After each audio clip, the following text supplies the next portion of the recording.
Quand on pense prostitution et proxénète, nous pouvons être amenés à penser inconsciemment à un homme mature, voire carrément vieux.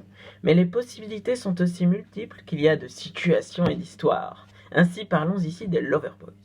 Mais qu'est-ce que cela signifie?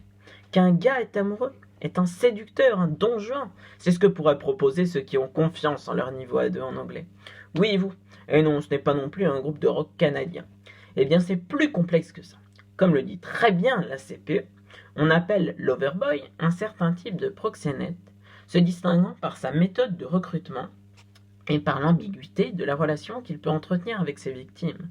Un loverboy profite de la relation amoureuse qu'il lie avec une jeune fille pour lui demander, voire lui enjoindre, d'avoir des rapports sexuels tarifés avec des clients, parfois présentés comme des amis. Toujours un peu long comme explication? Trop théorique peut-être? Trop de définition à votre goût? Prenons un exemple alors. Vous appelez V. Vous sortez avec un mec super sympa avec qui vous étiez en 6e et en 3e et vous vous rapprochez, devenez toujours plus intime. Mais votre relation, qui avait pourtant l'air parfaite jusque-là, prend un tout autre tournant que celui qui fait battre votre cœur. Vous demande d'avoir des relations sexuelles rémunérées avec d'autres personnes que lui. Des amis souvent, soit en guise de preuve d'amour, soit pour l'aider à rembourser ses dettes. Le drame.